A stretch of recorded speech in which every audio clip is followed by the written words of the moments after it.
Bonjour mes bien-aimés, en ce 1er janvier 2022,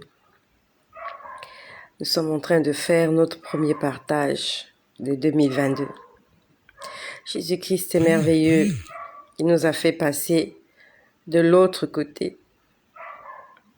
Je bénis l'Éternel pour toutes les personnes qui continuent à lui faire confiance. Jésus-Christ est le chemin.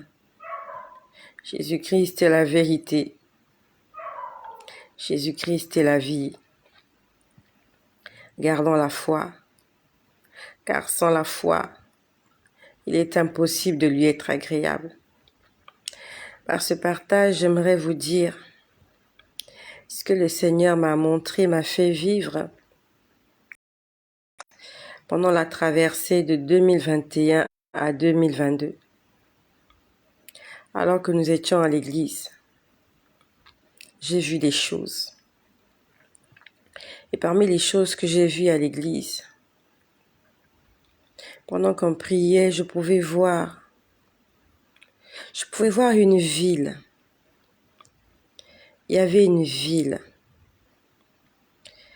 Cette ville elle était au loin. Je pouvais la voir au loin.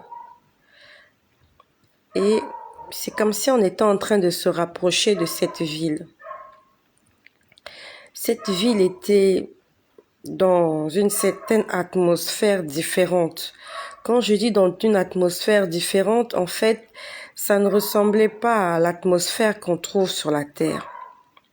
C'est comme si cette ville était placée dans l'univers. C'était comme si cette ville était dans un bleu comme les photos des astronautes. Lorsqu'on voit les photos des astronautes, quand ils vont sur la Lune, ils ont l'habitude de faire des clichés. Et ça ressemblait à ce bleu-là. Je pouvais voir une ville. Et ce qui m'interpellait dans cette ville, c'est qu'il y avait comme une maison. Ça ressemblait à la Maison Blanche. Ça ressemblait à la Maison Blanche, mais c'était... La Maison Blanche, je crois qu'elle est... je sais pas trop, mais ça ressemblait à la Maison Blanche. Quand je dis la Maison Blanche, en fait, c'est un grand bâtiment. C'est un grand bâtiment, une grande construction. Elle était de couleur blanche. Quand je dis de couleur blanche, d'un blanc scintillant. Quand je dis d'un blanc scintillant, en fait, c'est pas la peinture, mais la maison en elle-même, elle est lumière. Donc, dans cet endroit, c'est la maison qui éclairait cet endroit. C'est comme si, en fait, la maison était lumière. Il n'y avait pas de lumière dans cet endroit. L'endroit était bleu.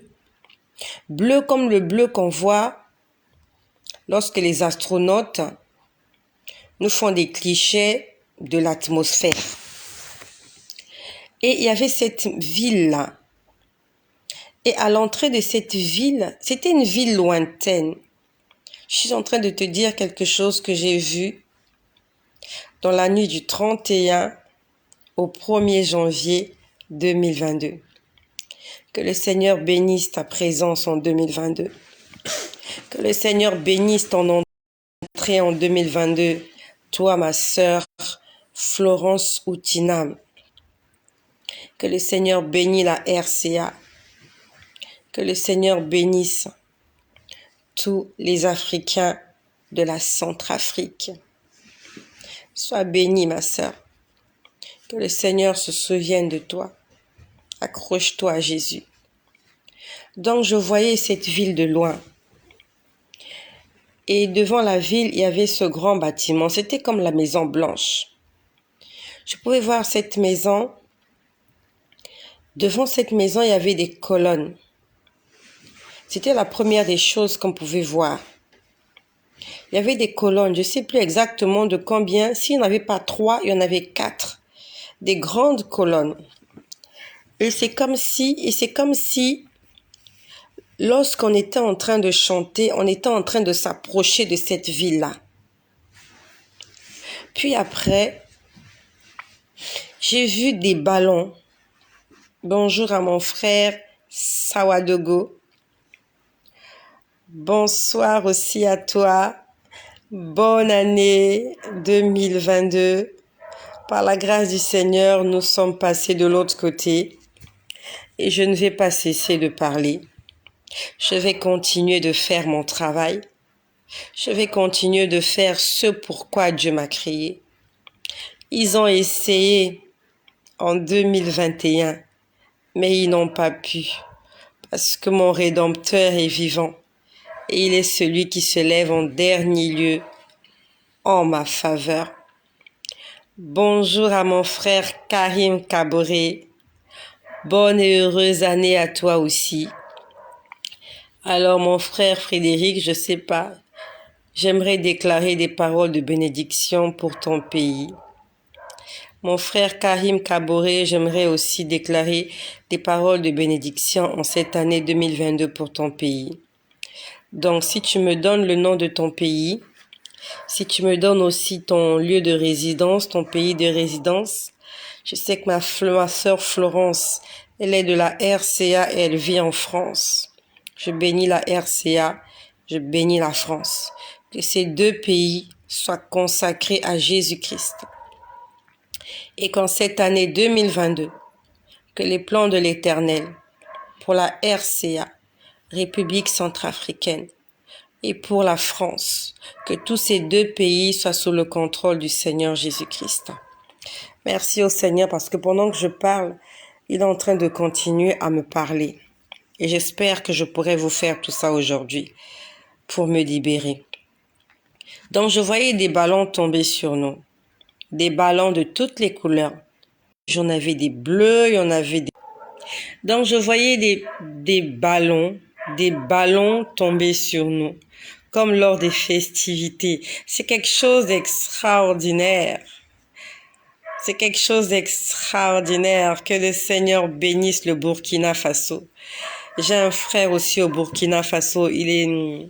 C'est le frère Martin Ouedraogo. Oui. Que le Seigneur bénisse le Burkina Faso. Que le Seigneur fasse de ce pays une référence en Afrique. Que le Seigneur bénisse tous les Burkinabés. Que tous les plans du diable soient couronnés d'échecs contre le Burkina Faso, contre les Burkinabés, au nom de Jésus. Que la paix s'installe dans ce pays et que le nom de Jésus-Christ soit glorifié. Donc je voyais des ballons tomber sur nous. C'est quelque chose d'extraordinaire que je ne peux voir qu'à l'église. Il y a des choses que je ne vois qu'à l'église. Quand je suis chez moi à la maison, il y a des choses que je vois, mais qui sont différentes de ce que je vois à l'église. Moi aussi, je t'aime beaucoup, ma sœur Florence. Moi aussi, je t'aime beaucoup, même si je ne t'ai jamais vue. Mais je sais qu'un jour, par la grâce du Seigneur, nous allons nous rencontrer. Nous sommes juste de passage sur cette terre. C'est pas chez nous ici. Nous sommes en train de traverser et nous allons à l'autre bord. Bonjour à ma sœur Gladys Manga qui est là. Ma sœur du Cameroun qui vit en Europe. Que le Seigneur te bénisse. Excellente année à toi aussi. Que le Seigneur bénisse le Cameroun. Que le Seigneur bénisse une fois de plus la France qui reçoit des Africains, qui reçoit toutes les personnes qui viennent des 4 coins cardinaux du monde. La France, c'est un peu comme le centre. Tout le monde se retrouve en France. Que le Seigneur bénisse les Français, qu'il les rende plus forts et qu'ils mettent l'amour dans leur cœur. Que Jésus-Christ soit le Dieu de tous les Français. Donc je disais que je voyais des ballons tomber sur nous. Pendant qu'on était en train de chanter. Ça se passait pendant qu'on chantait, je crois. Oui, on était en train, je sais plus si on chantait ou on priait. Des ballons étaient en train de tomber sur nous. Et pendant que les ballons tombaient sur nous, il y en avait d'autres qui éclataient dans les airs. Et quand les ballons éclataient dans les airs, à l'intérieur de ces ballons, c'est comme s'il y avait un liquide, il y avait de l'eau. Donc, quand les ballons éclataient, ce que je vous dis, c'est quelque chose que j'ai vécu hier à l'église, dans la nuit du 31 au 1er janvier. C'est pour ça que j'ai conseillé à tous mes frères, à toutes mes sœurs, si vous aviez l'occasion d'aller à l'église, de le faire. Pardon, on m'a fait la remarque de 2021 à 2022. Qu'est-ce que j'ai dit? C'est pas ce que j'ai dit. Voilà. Alors, enlève ta main, enlève ta main. Ok. Alors, donc je disais que les ballons tombaient sur nous. Ce sont des choses extraordinaires et quand je vois ces choses, ça me rassure, ça me conforte. Je suis rassurée de la présence de Dieu dans cet endroit. Alors, après l'homélie du pasteur, il a invité à certaines personnes qui voulaient donner leur vie à Jésus de s'approcher de la chair afin qu'on puisse prier pour eux. Beaucoup de gens se sont levés. Beaucoup de gens se sont levés. Ah, on va se rencontrer sur cette terre. Amen, je te crois. Amen. Rien n'est impossible à celui qui croit. Rien n'est impossible à Dieu. Si ma sœur Florence, tu dis que nous allons nous rencontrer, amen. Je dis amen à ce que tu dis. Que le nom de Jésus soit glorifié pour cette parole prophétique que tu viens d'écrire là. Le Seigneur s'en souviendra. Donc, je disais que après l'homélie du pasteur, il a invité des gens qui voulaient donner leur vie au Seigneur de s'approcher de la chair. Plusieurs personnes s'étaient levées, ils étaient nombreux. Ils s'étaient approchés là. Et avec le pasteur, ils étaient en train de faire cette prière de confession. Vous savez, la prière du pécheur. La prière qui dit Seigneur, pardonne-moi. La prière qui invoque Jésus-Christ, invite Jésus-Christ de prendre les commandes de votre vie. Et cette prière qui demande à Dieu de devenir le maître de votre existence. Pendant qu'ils étaient en train de faire cette prière, je pouvais voir du feu. Je voyais du feu, je voyais des flammes. Mais c'était une flamme incroyable. Je voyais du feu. Je ne sais pas comment je peux décrire ça. Je ne sais pas si vous avez déjà assisté au feu des forêts. Si tu n'as jamais assisté, va sur les réseaux sociaux. Va regarder à quoi ressemble le feu des forêts. Lorsqu'une forêt prend feu, ça se passe généralement en été. Et quand ça commence, ça embrase tout un grand espace et même des villes tout entières. Je pouvais voir du feu. Non seulement je voyais du feu, mais je voyais aussi les flammes. Quand je dis les flammes, je ne sais pas si tu comprends ce que je veux dire quand je te dis que je vois les flammes. Je voyais du feu, je voyais des flammes. Il y a une différence entre le feu et la flamme. Il y a une différence. Et cette différence, on le fait beaucoup plus dans les dessins animés.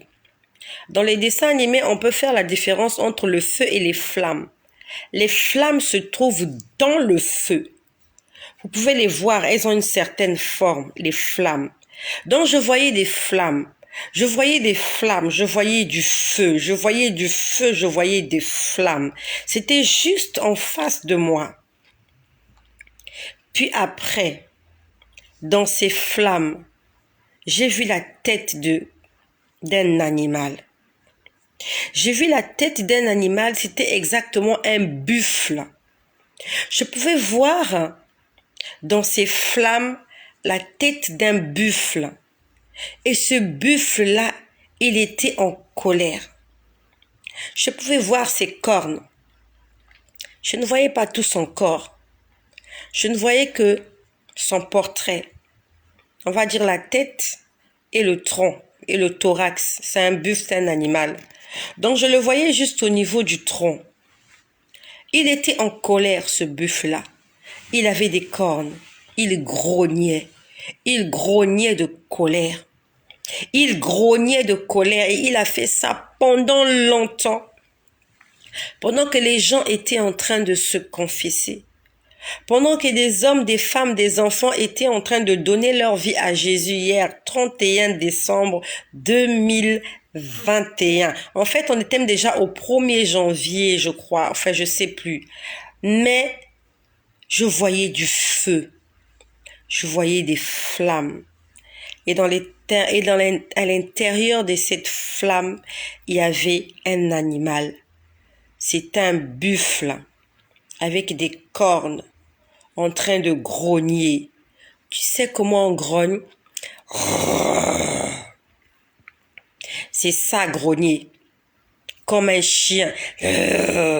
Vous sentez la colère. Vous sentez la rage. Vous sentez l'amertume dans ce buffle-là. Il grognait, il hurlait, il était en colère. J'aimerais te dire que quand tu te confesses, le ciel est ouvert au-dessus de ta tête. Lorsque tu te confesses, les anges au ciel chantent ton nom. Lorsque tu te confesses, il y a de la joie dans le royaume des cieux en ton honneur. Et quand je dis ces choses, je sais de quoi je parle. Et par la grâce de Dieu, j'ai une chanson comme ça, qui dit que lorsque tu te confesses, le ciel est dans la joie. Il faut que tu t'en souviennes, que Dieu aime ta prière de confession. Parce que ta confession met le diable. Ta prière de confession met le diable dans tous ses états. N'oublie pas de te confesser, mon ami. Quelle que soit l'heure, quel que soit l'endroit, quelles que soient les situations, n'oublie pas de te confesser. Don't forget it, please. N'oublie pas la prière de confession. La Bible nous dit qu'il y a de la joie dans le ciel pour un pécheur qui se confesse. Il y a de la joie au ciel pour un pécheur qui accepte Jésus-Christ dans sa vie. Et le diable était en colère. Il était en train de grogner comme un animal. Il était en train de hurler de désespoir. Et le ciel était ouvert. Les anges étaient en train de chanter le nom de tous ceux-là qui avaient donné leur vie à Jésus. Et ça se passe comme ça chaque fois qu'il y a quelqu'un quelque part qui reconnaît que Jésus-Christ est Seigneur. Quand il y a quelqu'un quelque part qui appelle Jésus au secours, le Seigneur est dans la joie. Les anges chantent son nom. Le ciel est ouvert au-dessus de sa tête. Son nom est écrit dans le livre de vie. Tu sais que dans ce livre-là, chacun de nous a sa place. On ne peut pas remplacer ton nom par le nom de quelqu'un d'autre. Chacun de nous a son numéro.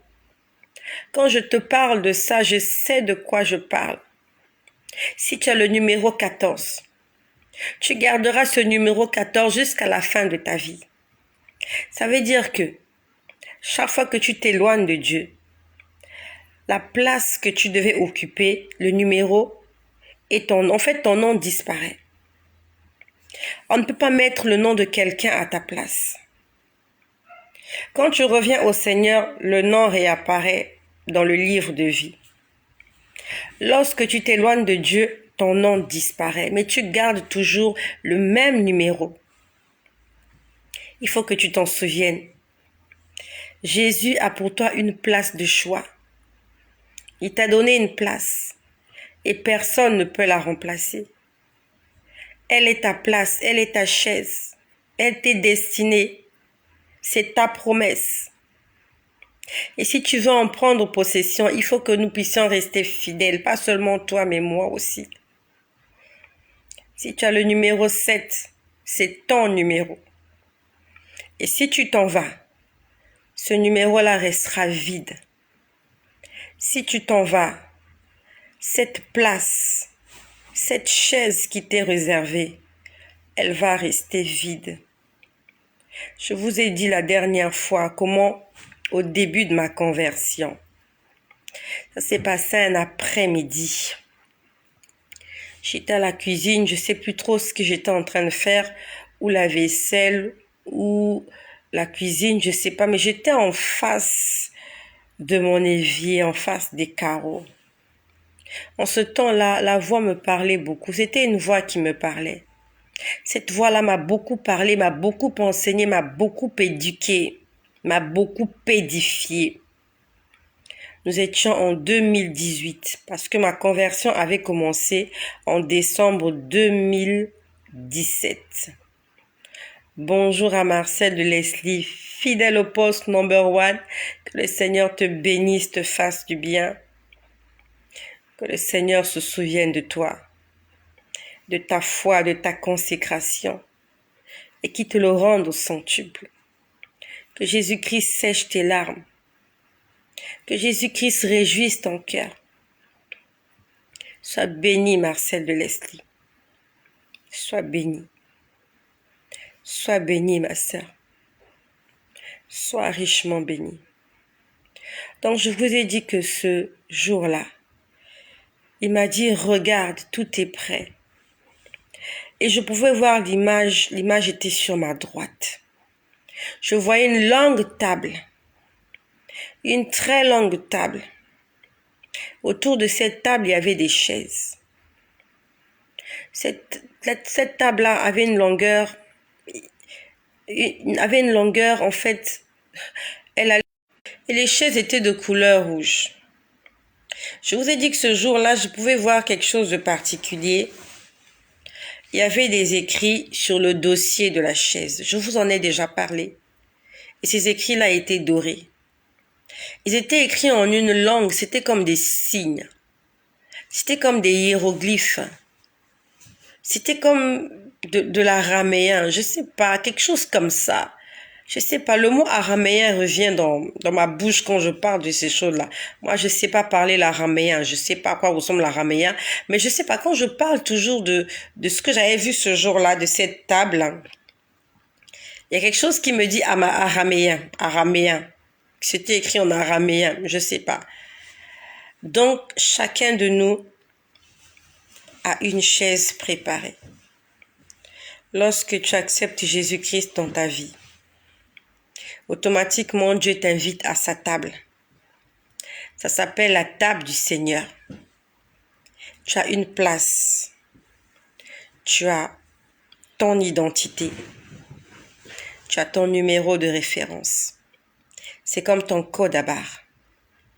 Et personne ne peut te le changer. C'est comme ton ADN. L'ADN est unique. La science a prouvé qu'on ne peut pas trouver deux individus avec le même ADN. C'est quelque chose d'extraordinaire. Sur 7 millions ou 8 milliards de personnes que nous sommes, chaque personne n'est identique qu'à elle-même. Juste le fait d'y penser, comment ne pas croire qu'il y a un Dieu qui règle ce genre de choses-là? Comment tu peux t'imaginer que chaque individu a quelque chose de particulier qu'on ne trouve que chez lui, mais pas chez quelqu'un d'autre? Il y a un code personnel, identique à chacun d'entre nous. Personne n'est la copie de l'autre. Personne n'est la photo. En fait, personne n'est le doublon de l'autre. Même des vrais jumeaux. Chacun a son code. C'est pour ça que la Bible nous dit que le salut est individuel. Ça se passe seul, l'intimité avec Dieu. Ta relation avec le Seigneur, elle doit se passer que toi et Dieu. Ce n'est pas la peine d'associer la foi du prochain avec ta foi. C'est quelque chose qu'en grandissant, en fait, on ne comprenait pas. Moi, quand je grandissais, souvent je me disais, mais comme ma mère prie beaucoup, j'irai au ciel. Comme je suis dans la maison d'un pasteur, j'irai au ciel. Comme je suis la femme de, j'irai au ciel.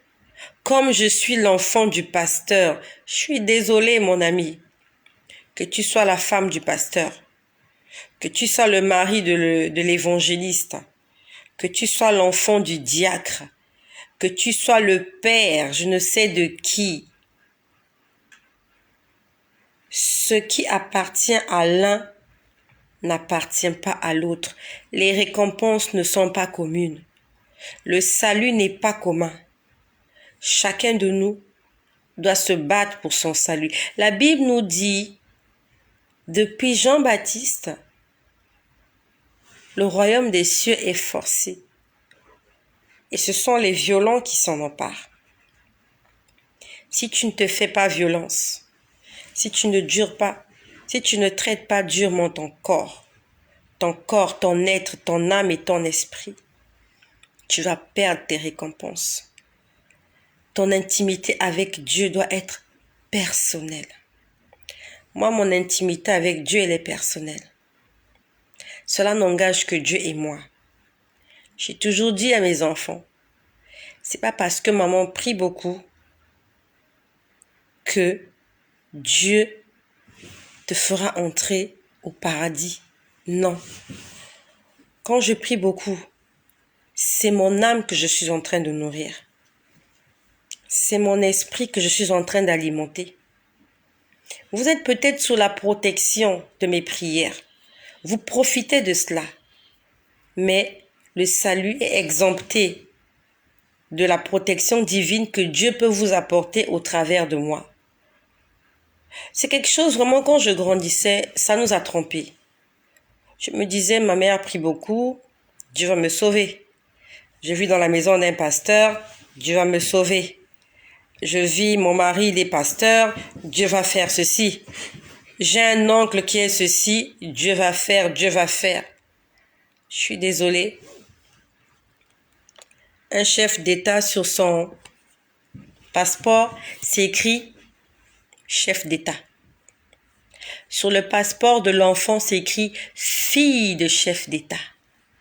Quand ton père va à l'étranger, on lui déroule le tapis rouge. Toi, quand tu vas à l'étranger, on ne va pas te dérouler le tapis rouge. On déroule le tapis rouge à ton père.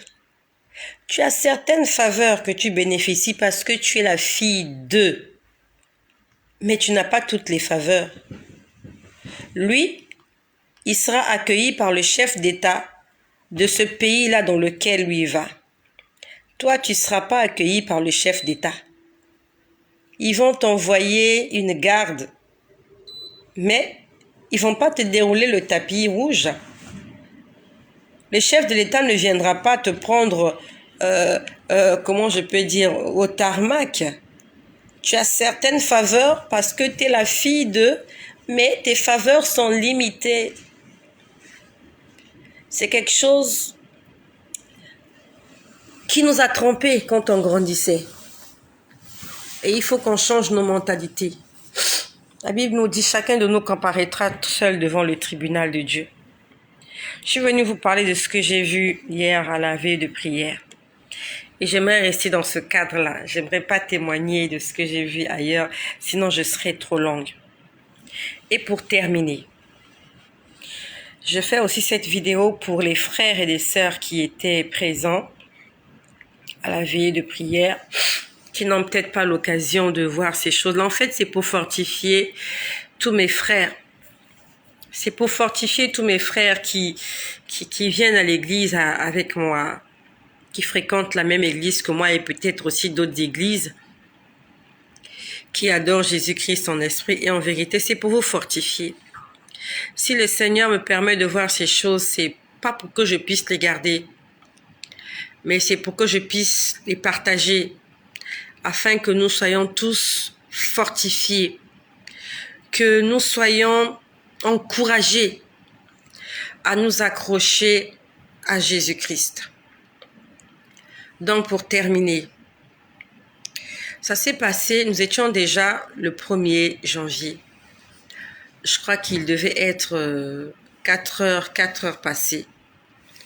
C'était à ce moment-là où le pasteur était en train de faire des déclarations.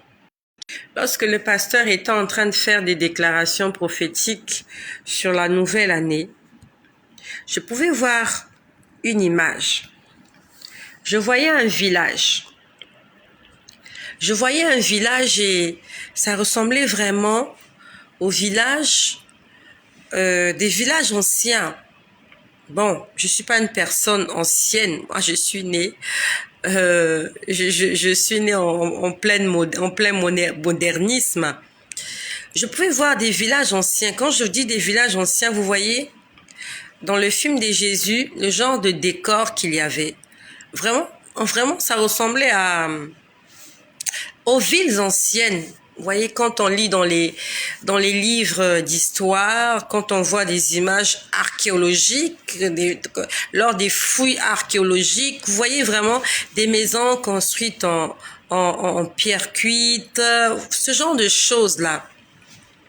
Et vous sentez en fait que ce sont des choses, des vieilles bâtisses.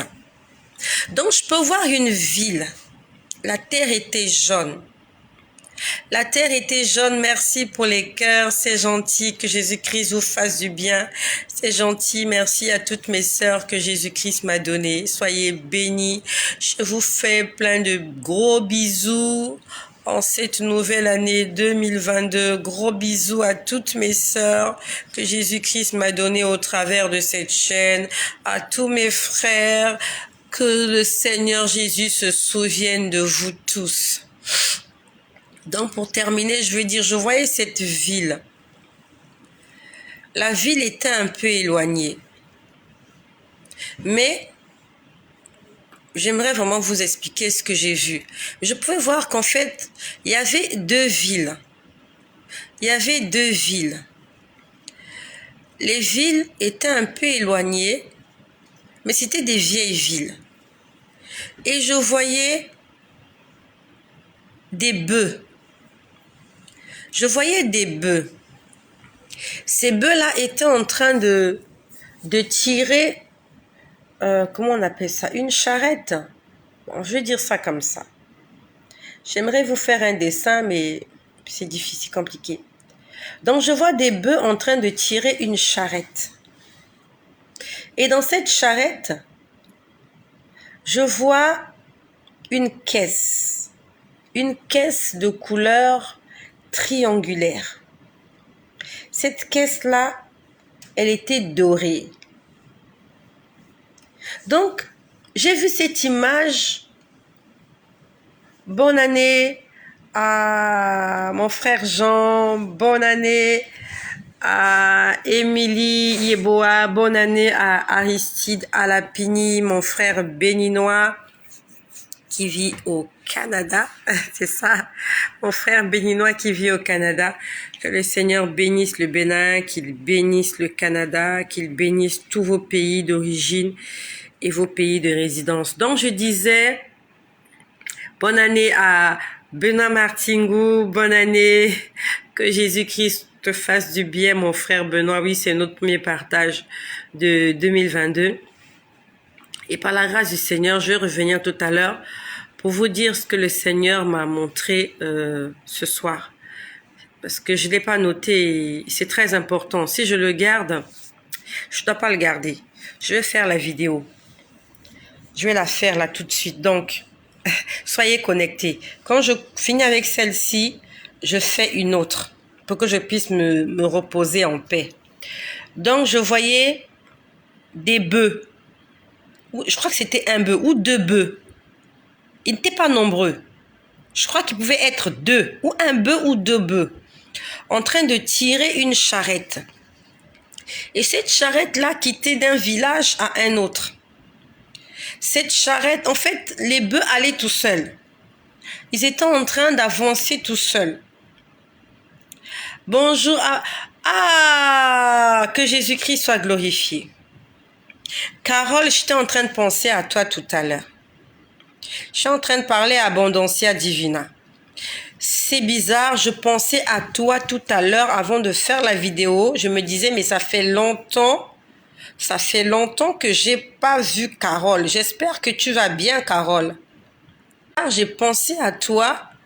C'est bizarre, j'ai pensé à toi vraiment lorsque quelques secondes avant que je me mette à faire cette vidéo, Carole, je pensais à toi. J'espère que tu vas bien. Réponds-moi s'il te plaît. C'est incroyable, ça fait longtemps que je t'ai pas vu te manifester. Et c'est bizarre, je pensais à toi aujourd'hui. J'aimerais savoir, est-ce que tu vas bien, Carole? Dis-moi si tu vas bien, s'il te plaît. J'aimerais savoir si tu vas bien. Bonne et heureuse année à toi aussi. J'aimerais prendre de vos nouvelles. Nous sommes une famille. C'est bien de venir sur les réseaux sociaux, de parler, mais je me soucie aussi de vous, de votre santé. Merci, Carole, que Jésus-Christ soit béni, qu'il te fasse du bien en cette année 2022, que le Seigneur Jésus console ton cœur, que le Seigneur te fasse du bien, Carole. J'étais en train de penser à toi tout à l'heure. Je dis, Seigneur, j'espère qu'elle va bien. Pourquoi tu as mis dans mon cœur le visage de Carole? Ma sœur Carole, sois bénie. Au nom de Jésus. Donc, je disais, pour ceux qui viennent de se connecter, j'étais en train de faire le témoignage de ce que j'ai vu tout à l'heure, cette nuit, la nuit de veille de prière. Ah, j'ai eu des problèmes, mais par la grâce de Dieu, ça va. Amen. Amen. Accroche-toi, Carole. Accroche-toi. Je vais être honnête avec toi. Je ne peux pas t'aider. Je ne peux que faire ce que je peux. Je ne peux pas aller au-delà de mes capacités. Mais il y a quelqu'un qui est au-dessus de moi. Et c'est celui-là qui peut te donner tout ce que ton cœur désire.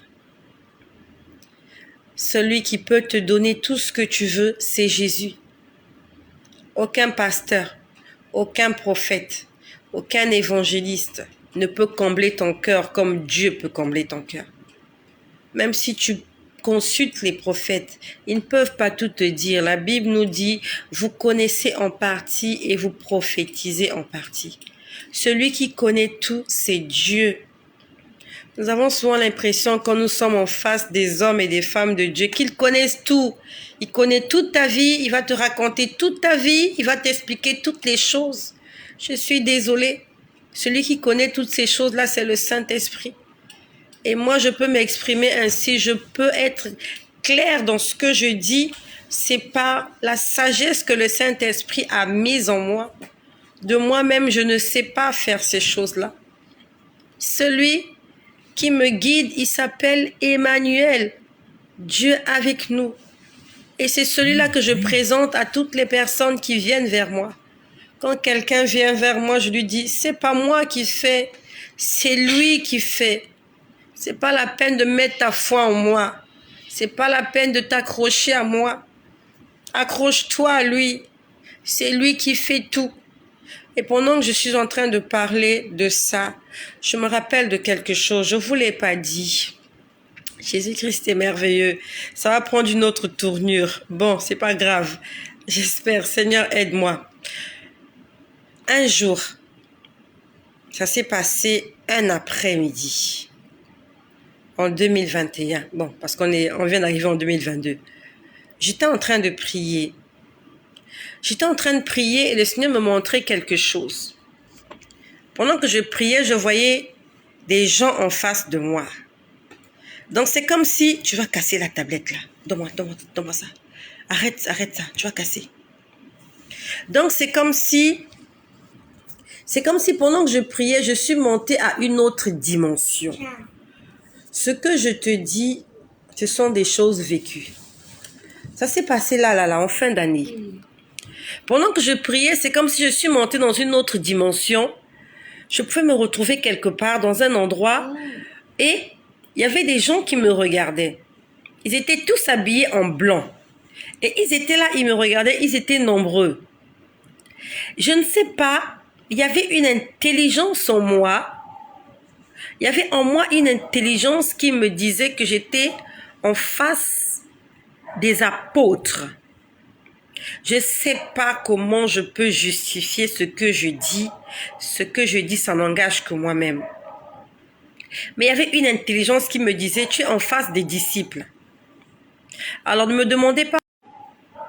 Je me demandais pas à quoi ils ressemblaient. Moi, je ne dis que ce que je vois. J'avais l'impression qu'ils se ressemblaient tous. Quand je dis j'avais l'impression qu'ils se ressemblaient tous, je n'ai pas eu l'occasion de voir leur visage. Je n'ai pas eu l'occasion, en fait, je n'ai pas ni l'occasion ni le temps de voir leur visage parce que j'avais l'impression qu'ils se ressemblaient tous. Ils étaient blancs, blancs comme du papier, blancs comme la lumière, blancs comme la casquette que j'ai sur la tête. Ils étaient tout blancs et l'endroit dans lequel ils étaient et que moi aussi j'étais était tout blanc. Mais ce que je te dis, c'est quelque chose que je pouvais connaître au-dedans de moi. C'est difficile à expliquer. Cette connaissance est difficile à expliquer. Vous savez, Dieu est Dieu et il fait ce qu'il veut. Dieu peut mettre en toi une connaissance à telle enseigne que tu peux expliquer des choses que toi-même tu n'arrives même pas à savoir comment tu sais comment les expliquer. C'est vraiment quelque chose de... En fait, ça s'appelle la divinité de Dieu. Ça s'appelle la divinité de Dieu. Que il peut t'injecter une connaissance. Et quand tu vois les choses, tu les comprends. T'as pas besoin qu'on te les explique. T'as pas besoin que quelqu'un parle. Mais en toi, il y a la connaissance. Et la connaissance en question, c'est l'esprit de vérité. L'esprit qui nous enseigne toutes choses. L'esprit qui nous révèle toutes choses, c'est le Saint-Esprit. Et dans tes prières, demande au Saint-Esprit de prendre le contrôle de ta vie. Demande à Jésus de prendre le contrôle de ta vie. Donc, je vais faire un bref aperçu de ce que j'ai vu ce jour-là. Et je vais revenir sur la veille de prière. Je remercie le Seigneur parce qu'il me permet d'entrer, de sortir, de faire des parenthèses et de revenir. Ça s'appelle la sagesse de Dieu. En temps normal, je ne savais pas faire ces choses-là. Ce que je te dis là, je ne savais pas faire ça. Quand je me mets à parler, je sais où je m'arrête. Et quand j'ai oublié, il me rappelle, tu t'es arrêté là, continue. Donc ce midi-là, j'étais en train de prier. Pendant que je priais, j'avais l'impression que j'avais changé de niveau. J'étais allée à un autre niveau. Je vois ces gens-là debout devant moi. Debout, habillés en blanc. Ils me regardaient. C'est comme j'ai dit, ne me demande pas à quoi ils ressemblaient. Je ne sais pas à quoi ils ressemblaient. Quel était leur visage? Est-ce qu'ils avaient des yeux bleus? Est-ce qu'ils avaient des yeux marrons? J'en sais rien. Mais je voyais des gens debout, des silhouettes des gens debout en robe en train de me regarder. Et parmi tous ces gens, il y a une intelligence en moi qui me dit, tu es en face des disciples. Combien, ils étaient au nombre de combien? J'en sais rien, je les ai pas comptés, mais je sais qu'ils étaient nombreux. Quand je dis nombreux, je peux dire pas une centaine, hein, pas une centaine. Vraiment, j'ai pas compté, mais 100 c'est trop. Mais je voyais des gens en face de moi. Et il y a l'intelligence qui était en moi me disait que celui qui était devant, c'était l'apôtre Paul. Paul. Quand je dis Paul, je parle de Saul de Tarse. Je ne sais pas comment je l'ai su, mais je savais. J'ai vu Paul 2 fois. Je crois que je vous l'ai déjà dit. Ça prend une autre tournure encore. J'ai vu Paul 2 fois. Je vous l'ai déjà dit. Une fois, pendant que je priais, je l'ai vu quand il a rencontré le Seigneur sur le chemin de Damas. Non, je l'ai vu 3 fois. J'ai vu l'apôtre Paul 2 ou 3 fois. La première fois que je l'ai vu, j'étais à la maison chez moi. C'était, je crois, un dimanche ou un samedi. Il y avait une émission qui passait sur EMCI TV. On parlait de lui. Et pendant qu'on parlait de lui, moi, je voyais la scène. Et je peux vous grand de taille. C'est un homme grand de taille. Il était costaud, il était robuste. Et ce jour-là, je l'ai vu de derrière. Il avait porté un vêtement noir, un vêtement sombre. Je crois que je vous ai déjà fait ce partage. La deuxième fois, je crois que la deuxième fois, c'était ce jour-là. Je crois. Si je me trompe, le Seigneur va me le rappeler. J'ai vu tellement de choses avec Jésus. En fait, Jésus m'a converti en 2017. 2018, 2019, 2020, 2021, 2022, ça fait 5 ans de vie commune avec Jésus. En 5 ans de vie commune avec Jésus, j'ai plus de choses à vous dire que sur ma vie passée. J'ai plus de choses à vous dire que sur ma vie avec ma mère, avec mon père, avec mon frère, avec mes enfants, avec mon époux. On peut rester là 1 heure. Je vous dirai plus de choses de Jésus et de moi que de moi et de quelqu'un d'autre. J'ai l'impression que ça fait des milliards d'années que je connais Jésus. J'ai trop de choses à dire au sujet de cet homme-là. J'ai trop de choses. Il m'a montré tellement de choses. Tous les jours, chaque minute, chaque seconde. Il suffit que je sois calme, que je ferme les yeux. Il me montre, il me dit, et même quand il y a du brouhaha autour de moi, il ne cesse pas de me parler. J'ai l'impression qu'il y a quelque chose entre lui et moi. Il y a quelque chose. J'ai trop de choses à dire.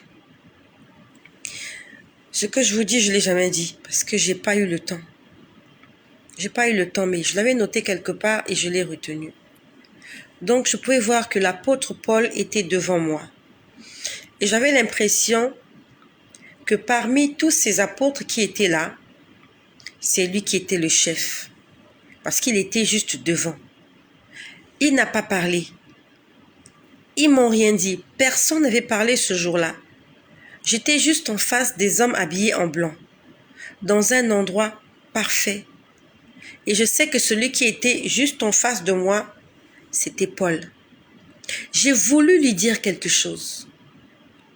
J'ai voulu lui dire quelque chose. On lit les épîtres de Paul, on lit son histoire. Tout le monde est impacté par sa vie. Tout le monde apprécie ce que cet homme a fait, son ministère, son dévouement pour l'évangile, son zèle. Comment il était prêt à sacrifier sa vie pour la cause de l'évangile. Comment il avait du courage. Comment il était fort, même dans des moments de détresse. Quand il était en prison, comment il pouvait prendre son encre et son papier et continuer à fortifier ceux qui vivaient encore en liberté. Vous avez déjà vu quelqu'un en prison en train de fortifier ceux-là qui vivent dans la liberté? C'est le contraire. C'est ceux de l'extérieur qui viennent encourager ceux qui sont enfermés. C'est ceux de l'extérieur qui viennent rendre visite à ceux qui sont en prison. Mais Paul a fait l'inverse. Il était enchaîné. Il était battu. Et il avait le temps de prendre une feuille de papier russe, de chercher de l'encre et de fortifier ses frères qui étaient dehors. Le Seigneur a récompensé cet homme.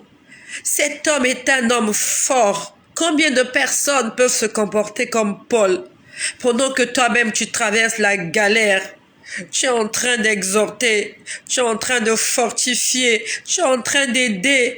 Toi-même tu es en prison, tu es enchaîné. Il te manque de quoi manger, tu n'as rien. Mais tu écris des lettres à telle église. Déposer ça pour telle église. Ça, c'est pour les frères de telle contrée. Ça, c'est pour les frères de tel village. Le Seigneur a récompensé l'amour, la foi, la vie de cet homme. Que le Seigneur nous donne cette foi, la foi de Paul, qui ne regarde à l'homme. Paul était un homme extraordinaire. Dieu lui avait donné un amour inconditionnel pour l'Église du Seigneur. Que le Seigneur nous donne cet amour-là. Que même si on est en manque, même si on est en train de souffrir, qu'on continue à faire son œuvre. Combien de chrétiens aujourd'hui peuvent continuer à prier pendant qu'ils traversent des moments difficiles? Regarde-toi. Le petit problème que tu traverses là, tu ne pries plus, tu ne lis plus, tu vas plus à l'église. Tu n'évangélises plus. Quand tu lis l'histoire de Paul, s'il n'était pas en prison, il était battu, fouetté quelque part. Tu connais l'histoire de Paul et Silas. Tu connais cette histoire, tout le monde connaît cette histoire. On les avait fouettés parce qu'ils avaient parlé de Jésus. Alors qu'ils sont en prison, ils n'étaient même pas en train de demander que le Seigneur les fortifie. Ils n'avaient pas besoin de l'aide de l'extérieur, mais ils se sont mis à chanter. Combien d'hommes et de femmes aujourd'hui qui croient en Jésus peuvent chanter même quand tout va mal? Ils avaient le dos impacté par les plaies. Ils avaient le dos déchiré. Ils avaient la peau arrachée. Leur corps était ensanglanté. On leur avait tiré les cheveux. On leur avait peut-être coupé la barbe. On les avait battus. Mais en prison, ils ont continué de chanter. Combien sommes-nous aujourd'hui? Nous pouvons continuer de chanter même quand les choses vont mal. Qu'est-ce que tu fais quand tout va mal? Tu prends ton téléphone, tu appelles, tu dis à tout le monde ça va mal. C'est ce que tu fais, c'est ce que nous faisons. On se met à genoux, on commence à pleurer. Seigneur, ça va mal, au secours, viens à mon aide. Ce n'est pas ce que Paul a fait.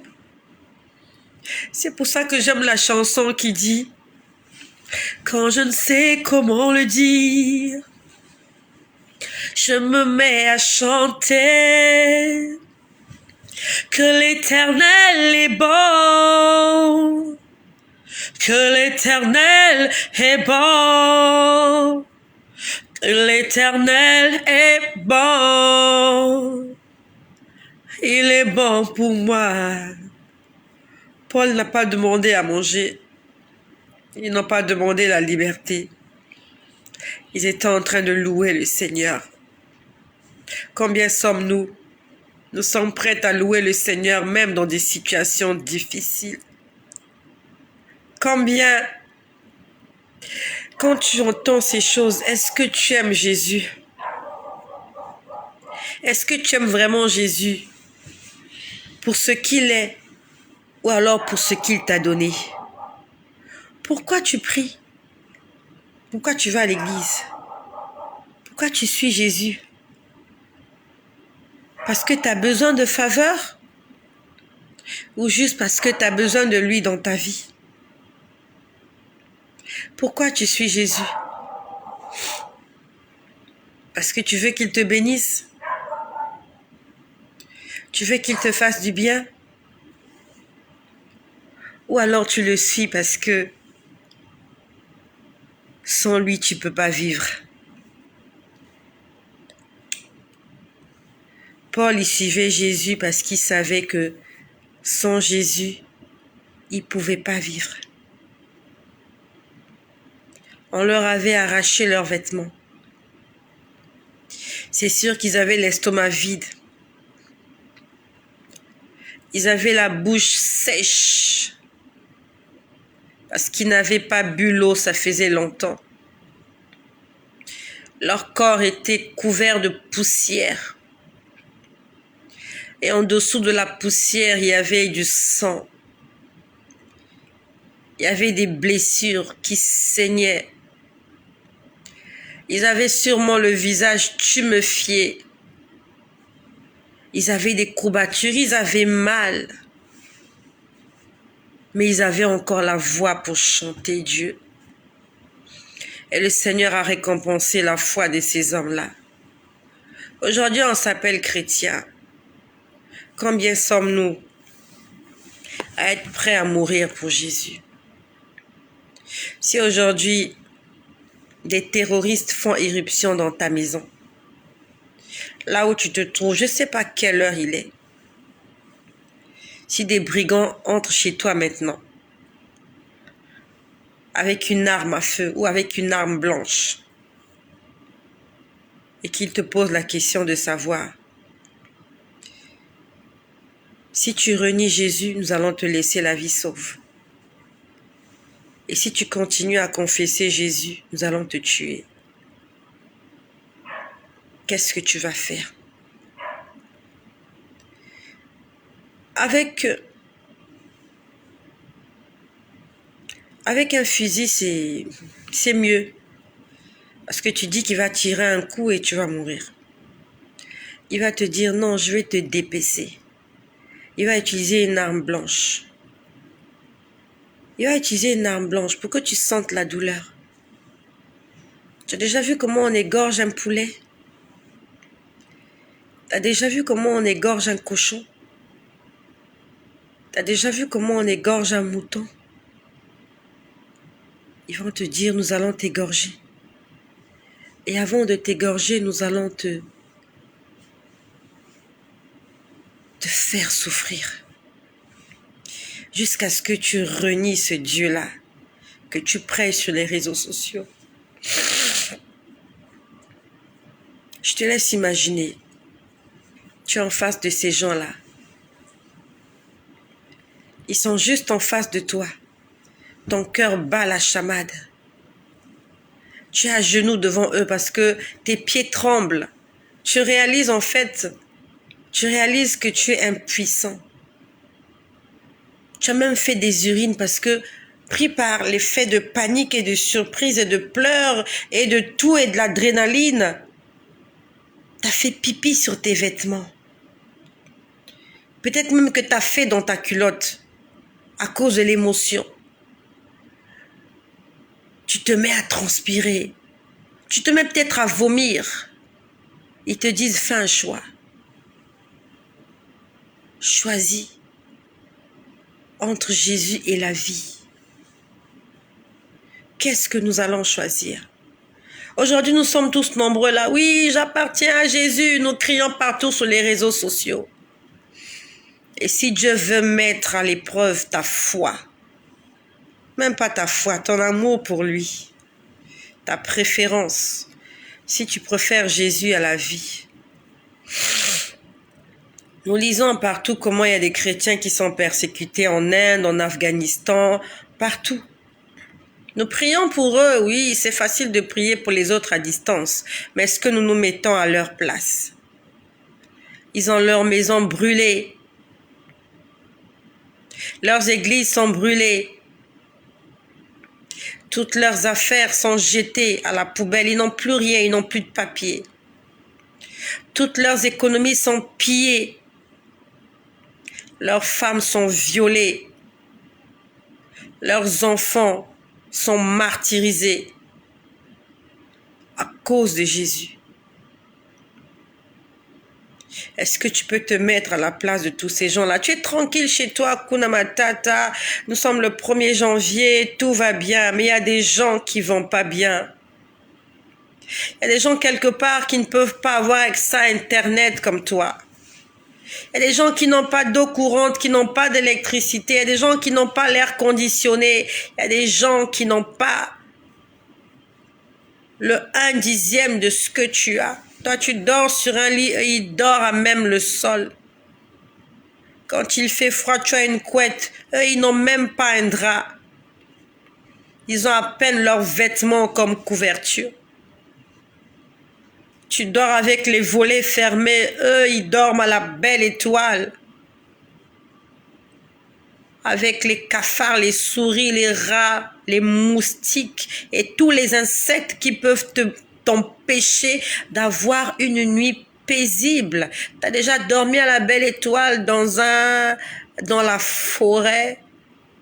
Tu as des fourmis qui montent sur toi. Tu as des moustiques. Il y a des serpents. Il y a des gens comme ça aujourd'hui qui sont en train de vivre ça quelque part. Et toi, tu es en train de te plaindre parce que tu n'as pas de boulot, parce que tu n'as pas d'enfant, parce que tu n'as pas de mari, parce que tu n'as pas de femme. Tu te plains. Tu crois que ces gens-là, ils ont ce genre de soucis? Ils ont le temps de penser au mariage, de penser au travail, aux enfants. Ils ont le temps de penser au maquillage. Qu'est-ce que je vais porter demain? Comment je me maquiller? Comment je me coiffer? Qu'est-ce que je vais mettre? Comment je vais régler mes couleurs? Non. Ce qu'ils ont de plus précieux, c'est leur vie. Et c'est cette vie-là que nous devons conserver. C'est cette vie-là que nous devons conserver. Souvent, je me mets à la place de ces gens. Je me mets à leur place. Je dis, Seigneur, je ne suis pas persécutée. Je peux aller sur les réseaux sociaux, prêcher l'évangile, mais il y a des pays où je n'ai pas le droit de faire ça. Il y a des pays où si j'habitais là-bas, ils seraient venus me tuer chez moi. Ils seraient venus me dire, shut up, get up, tais-toi, tais-toi. Si tu continues, nous allons te tuer.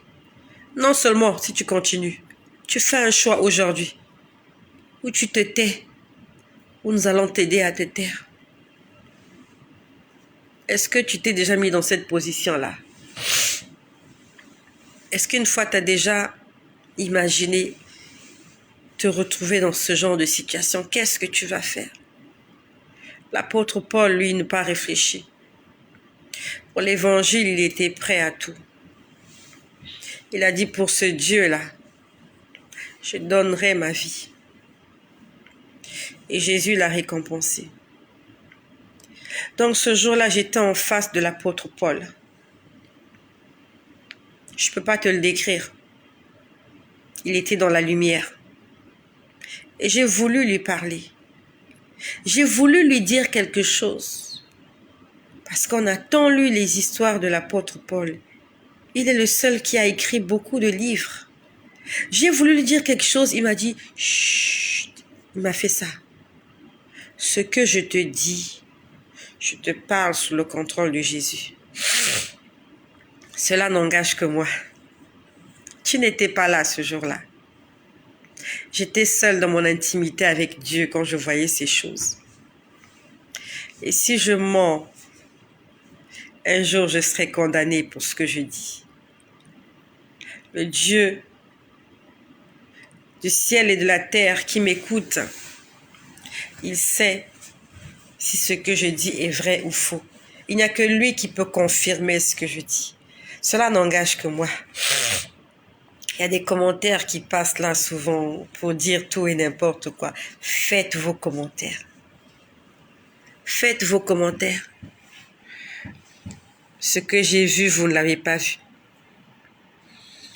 Ce que j'ai vécu, ce n'est pas forcément ce que toi tu as vécu. Ce que j'ai entendu, tu ne l'as peut-être jamais entendu. Et plusieurs ne l'entendront jamais. Cela n'engage que moi. J'ai voulu parler à Paul ce jour-là parce que je me suis dit, je suis en face de l'apôtre Paul. Paul de Tarse, qui a persécuté l'Église, mais que le Seigneur a utilisé de façon extraordinaire. Je voulais lui parler, il m'a dit, chut, il a fait ça. Il m'a dit, c'est au Père qu'il faut parler. Il m'interdisait de lui dire quoi que ce soit. Il m'a interdit de lui dire un seul mot.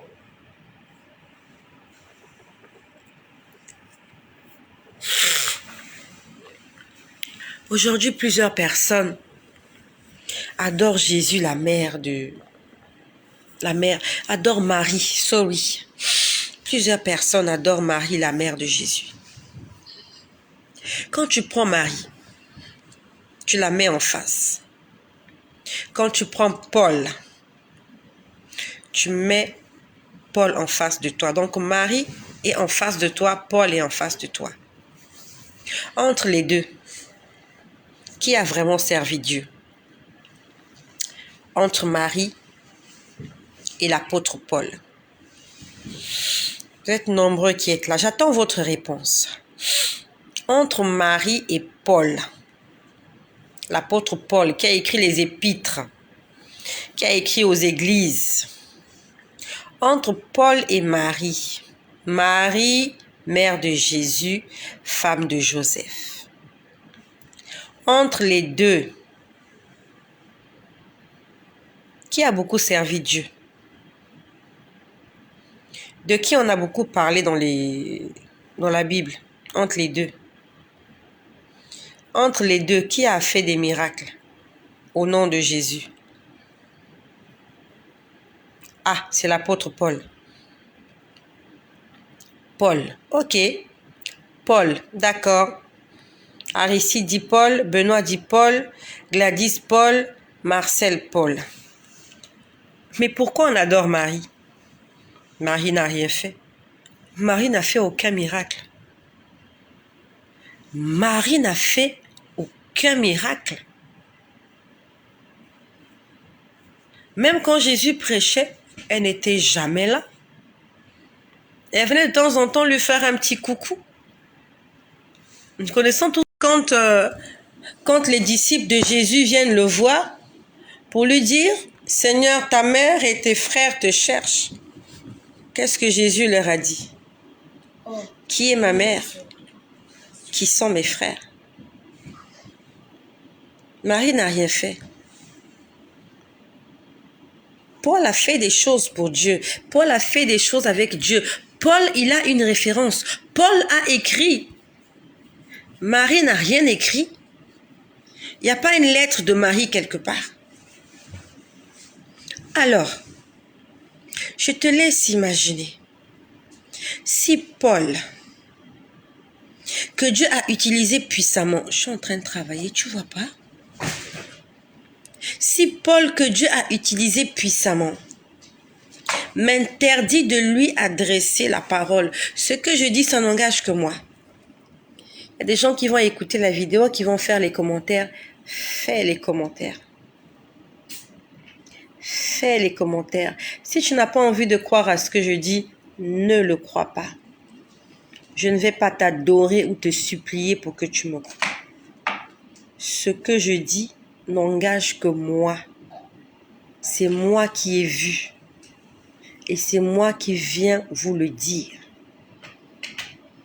Si Paul, qui a impacté le monde avec son ministère, qui a prêché l'évangile dans tous les continents du monde entier, m'interdit de lui adresser la parole,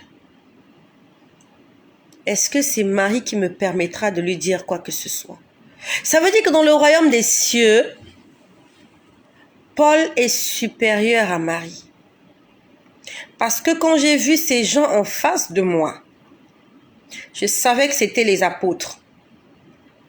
Et devant eux, celui qui était à la tête d'affiche, celui qui était en face de moi, premier rang, je sais que c'était Paul. Il y avait quelque chose en moi qui me disait, celui qui est devant là, c'est Paul. C'était pas Marie. Est-ce que Marie était dans la foule? Je n'en sais rien. Si Paul m'interdit de lui adresser la parole, est-ce que c'est Marie? Est-ce que c'est cette femme-là qui va ouvrir sa bouche pour me dire quoi que ce soit? Paul avait tout abandonné pour Jésus. Quand tu lis son histoire, il n'avait pas de femme, il n'avait pas d'enfant. Il allait de ville en ville prêchant l'évangile. Mais Marie, après Jésus, elle a continué à avoir des enfants avec son mari. Marie, elle a fait sa vie. Elle a rejoint les disciples après la mort de Jésus. Va lire l'histoire. Tout est écrit dans la Bible. Quand Jésus exerçait son ministère, Marie n'avait jamais été là. Elle ne l'accompagnait pas. Elle est devenue visible quand son fils est mort. C'est là qu'elle a réapparu. C'est là que son instinct de maman s'est réveillé. Mais avant ça, Marie, elle était comme toi et moi. Elle s'est réveillée quand elle a perdu son être cher, quand elle a perdu son premier fils en elle. Il y a cette prophétie de Siméon qui a parlé. Tu connais Siméon? Va le lire dans le livre de Luc, où Siméon lui dit, ton cœur sera brisé. Oui, ma Bible, j'ai envie de lire ça dans ma Bible. J'aime la Bible.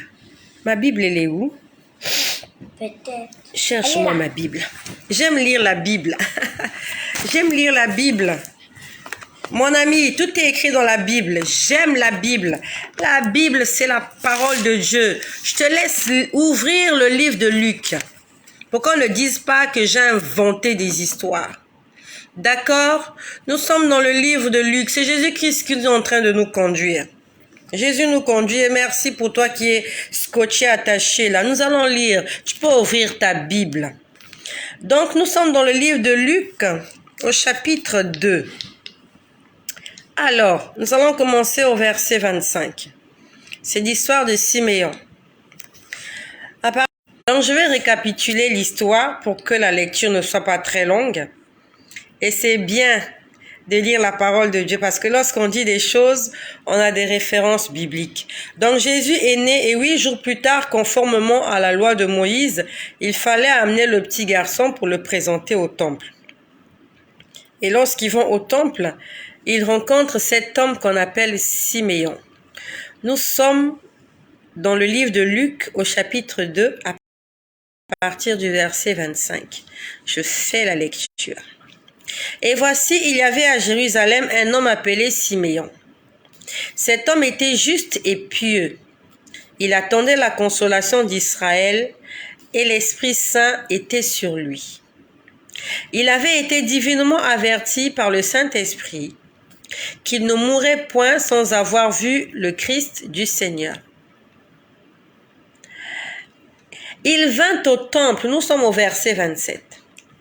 Il vint au temple poussé par l'Esprit, et comme les parents en question, c'est Joseph et Marie. Et comme les parents, il vint au temple poussé par l'Esprit, et comme les parents apportaient le petit enfant, Jésus, pour accomplir à son égard ce qu'ordonnait la loi, donc la loi de Moïse, il le reçut dans ses bras. Donc c'est Siméon qui reçoit Moïse dans ses bras. Siméon qui reçoit Jésus dans ses bras. Il reçoit Jésus dans ses bras, le bénit et dit, maintenant, Seigneur, tu laisses ton serviteur s'en aller en paix selon ta parole. Car mes yeux ont vu le salut que tu as préparé devant tout le peuple, la lumière, ainsi de suite, ainsi de suite. D'accord. Nous allons plus bas, au verset 34. Siméon les bénit et dit à Marie, sa mère. Ce que je dis, je ne l'invente pas. C'est écrit dans Luc chapitre 2. Nous sommes au verset 34. Siméon les bénit et dit à Marie, sa mère. Voici cet enfant est destiné à amener la chute et le relèvement de plusieurs en Israël et à devenir un signe qui provoquera la contradiction. Et à toi-même, une épée te transpercera l'âme afin que les pensées de beaucoup de cœurs soient dévoilées. On a dit une épée te transpercera l'âme. Ça veut dire que cet enfant-là va faire quelque chose et tu vas en souffrir. Il y a quelque chose qui va arriver à cet enfant et toi, ton âme sera transpercée. Ton âme va saigner. Et c'est ce qui s'est passé à la mort de Jésus lorsqu'on a tué son fils. Elle s'est rendue compte qu'elle n'a pas été proche de lui, qu'elle n'a pas accompagné dans son ministère. Elle n'avait pas accompagné son fils dans la mission que Dieu lui avait donnée. Elle était éloignée. Elle s'occupait de ses affaires. C'est ce que Marie a fait durant tout le ministère de son fils. Elle n'a pas accompagné. Alors qu'elle savait qu'il était le Messie, qu'il était l'enfant de Dieu. qu'il était Emmanuel, Dieu avec nous. Et c'est à la mort de Jésus qu'elle a senti cette épée lui transpercer l'âme. Et c'est là qu'elle s'est réveillée. C'est comme lorsque vous perdez un être cher. Lorsque la personne est avec vous, vous dites « oh, mais quand la personne meurt, vous réalisez combien cette personne était chère à vos yeux. Combien vous aurez dû être plus longtemps avec elle. Vous aurez dû partager des moments ensemble. C'est ce qui est arrivé à Marie. Et son histoire n'a plus été longue après cela. Il y a l'un des disciples qui l'a pris avec elle et sous son aile. Comme ce que Jésus lui avait dit, « Fils, voici ta mère, mère, voici ton fils. » Et la dernière fois qu'on parle de Marie, c'est dans les Actes des Apôtres, le jour de la Pentecôte. Il y avait 120 disciples qui attendaient la promesse. Et Marie, mère de Jésus, était là. Et on n'a plus jamais parlé de Marie. Marie n'a pas eu de ministère. Marie n'a pas eu une histoire en tant que telle. La vraie histoire de Marie, c'est dans le livre de Matthieu. Juste au début, il y avait une fille en Israël, pieuse, Dieu est venu lui parler par l'ange Gabriel, elle est partie chez Élisabeth, ainsi de suite, on devait tuer l'enfant, ils ont fui en Égypte, ils sont revenus, ainsi de suite. Après, Marie a disparu. On peut même compter le nombre de fois qu'on parle de Marie dans la Bible. Mais l'apôtre Paul m'a défendu de lui adresser la parole. Parce qu'il sait qu'il n'en est pas digne.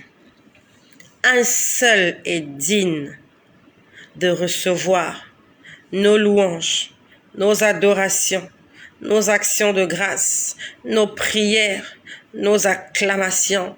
Il s'appelle Jésus-Christ. C'est celui-là devant qui nous devons nous prosterner.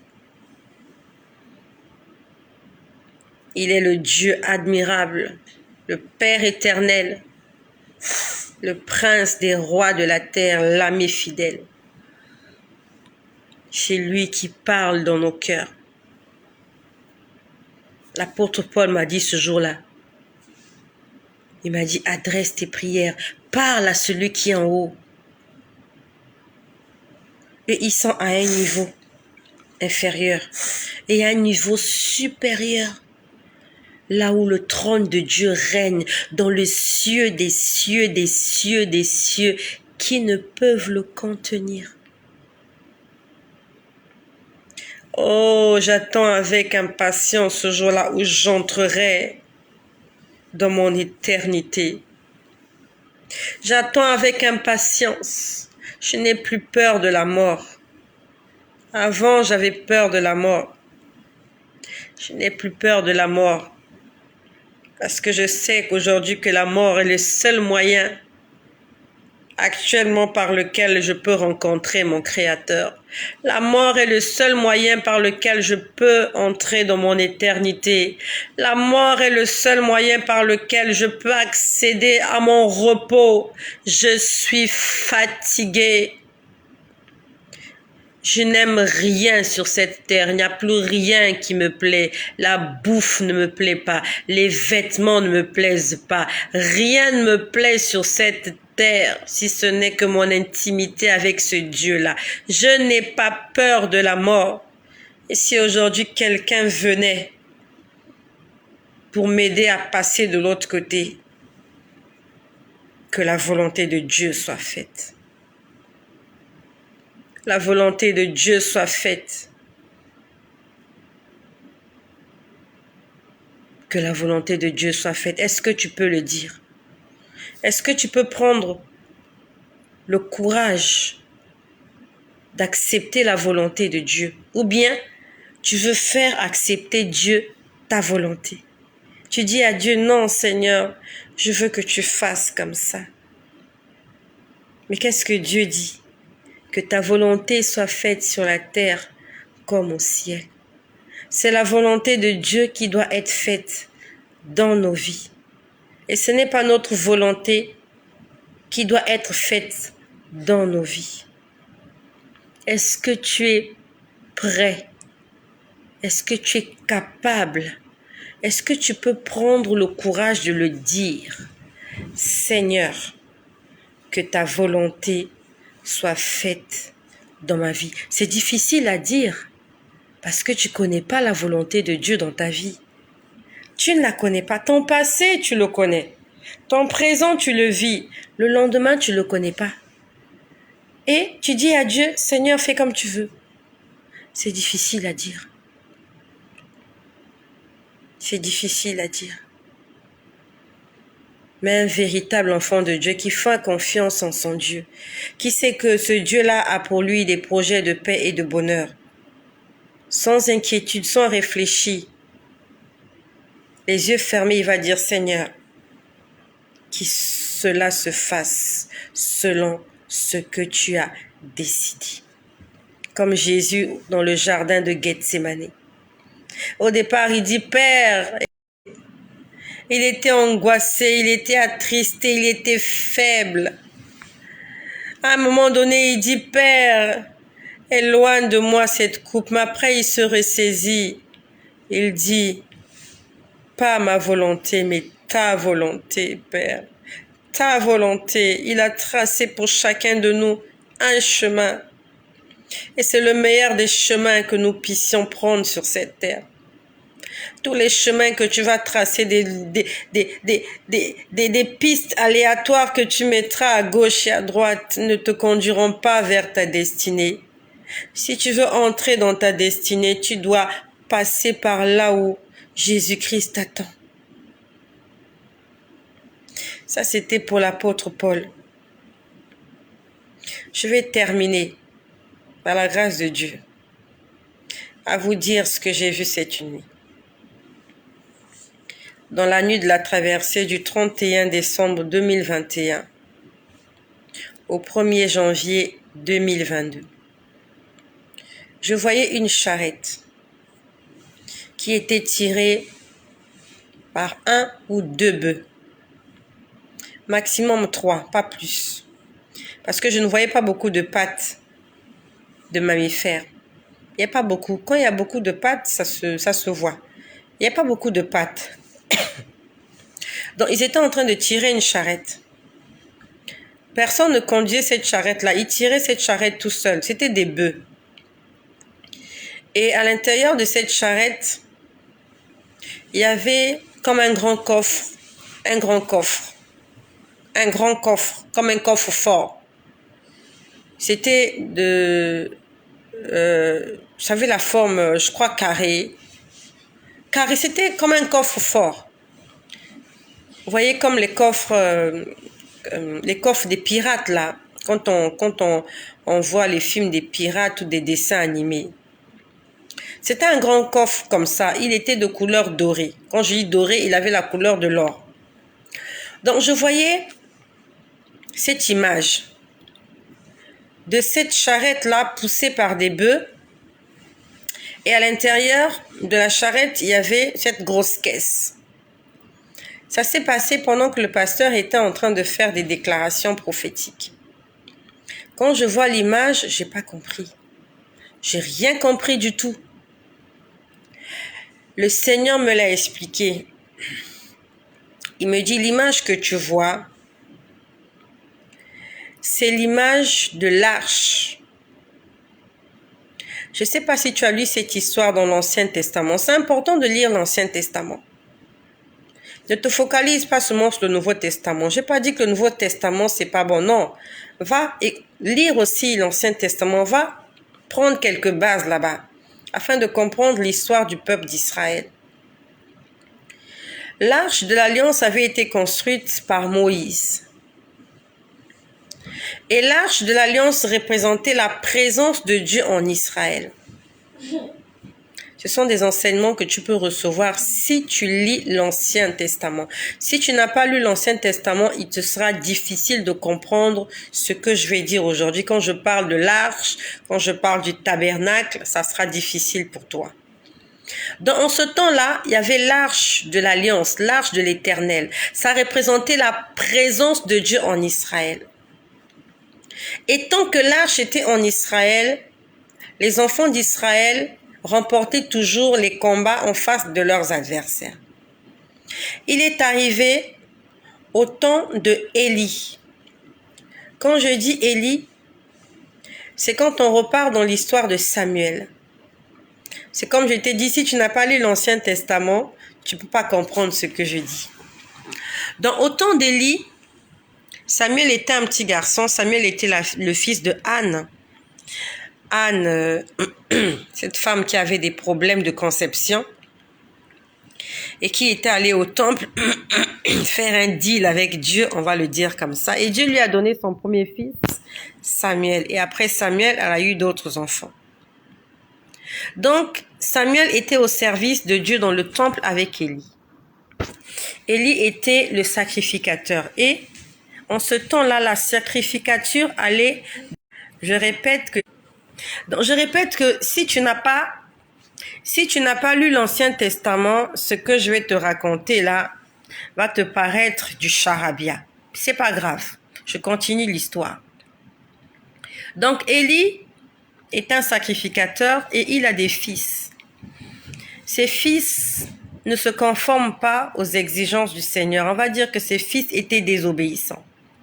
Et voilà comment Israël est en guerre avec les Philistins. Pendant qu'ils sont en guerre, ils sont en train de perdre sur le terrain de bataille. Et voilà comment les fils d'Élie viennent, ils prennent l'arche de l'alliance et ils l'amènent au lieu du combat, croyant que Dieu allait les assister. Mais malheureusement, les Philistins se sont emparés de l'arche. Et l'arche est restée dans le pays des Philistins pendant un moment. Et la présence de l'arche chez les Philistins a sémé beaucoup de désolation. Si tu veux lire cette histoire, va lire l'Ancien Testament, tu commences à partir du livre de Samuel. Donc les Philistins ne pouvaient pas supporter la présence de l'arche parce que l'arche était en train de causer beaucoup de dommages dans le pays des Philistins. Et qu'est-ce qu'ils font? Ils ont pris la décision de renvoyer l'arche en Israël chez les enfants hébreux. Donc ils ont pris des bœufs. Bon, moi je me rappelle plus vraiment exactement de l'histoire dans la Bible, mais quand j'ai vu l'image hier, Dieu était en train de me dire que l'image que tu vois, c'est quand les Philistins ont renvoyé l'arche de l'alliance vers les enfants d'Israël. C'était des bœufs qui conduisaient la charrette. Cette charrette n'était pas conduite par un homme. Les bœufs allaient d'eux-mêmes comme ça et ils ont retrouvé le chemin. Et après, c'est arrivé, nous connaissons l'histoire. Quand c'est arrivé, après finalement, elle est aboutie à la cité de David, nous connaissons l'histoire. Donc, c'est comme si Dieu était en train, il y avait un transfert qui se faisait. L'arche représentait le succès d'Israël. L'arche représentait la bénédiction. L'arche représentait la supériorité d'Israël en face de toutes les nations environnantes sur la terre. Et quand on avait pris l'arche, Israël était vulnérable. Et quand l'arche est revenue, Israël a pris la première place dans le temps qu'elle avait perdu. Donc c'est comme si Dieu était en train de dire que tout ce qu'on vous avait volé, je suis en train de vous le restituer. C'est l'impression, en fait, c'est comme ça que je l'ai compris. C'est comme ça que je l'ai compris. Donc, l'ennemi avait volé des choses. Ces choses-là étaient capturées par l'ennemi, mais l'ennemi n'a pas pu supporter toutes les choses qu'il t'a volées. C'est ce qui s'est passé entre Israël et les Philistins. On avait volé l'arche. On avait volé on avait volé leur espoir. Ce sur quoi ils comptaient. En fait, quand les enfants d'Israël perdaient, dès qu'ils allaient prendre l'arche, ils gagnaient les batailles. Mais cette fois-là, les Philistins, les ennemis, ont pris l'arche et ils sont partis avec. Et Israël était dans la désolation. Nous connaissons l'histoire. Comment lorsqu'on est venu annoncer à la belle-fille de Élie que l'arche a été prise, elle était en train de mettre un enfant au monde, elle a appelé son fils Ichabod. Elle a appelé Ichabod, tout est perdu, il n'y a plus rien à faire. L'enfant est né avec un homme maudit. La gloire, en fait, la Bible nous dit qu'elle appelait son fils Ichabod, signifie la gloire est retirée d'Israël. Donc, Israël n'a plus de gloire. Et nous sommes nombreux comme ça. On nous a volé notre gloire. On nous a volé notre éclat. On nous a volé notre sourire. On nous a volé notre santé. Je ne sais pas qu'est-ce qu'on t'a volé. Mais cette nuit, le Seigneur m'a dit, je vous restitue toute la gloire que l'ennemi vous avait volée. Le Seigneur a montré comment de lui, le Seigneur a montré comment l'arche de lui-même, pas conduit par un homme, mais conduit par la main protectrice de Dieu. Comment la bénédiction elle-même, ceux qui avaient volé, ils ont restitué. On leur a même pas demandé. Va lire l'histoire. Jamais les enfants d'Israël ne sont allés voir les Philistins pour leur dire remboursez l'arche, on va faire des négociations, on va faire la COP 26, on va faire la COP 21, on va trouver des solutions, on va chercher un vaccin contre Covid. Non! Israël n'avait pas fait ça. L'arche est rentrée seule à la maison. Ta bénédiction va rentrer seule à la maison. Sois calme, mon ami. Reste en Israël. Quand je dis reste en Israël, ça signifie reste dans la maison de Dieu. N'abandonne pas. Ce qu'ils t'ont volé là, t'inquiète pas. Ils vont venir te le déposer. Tu n'auras même pas besoin d'aller les chercher.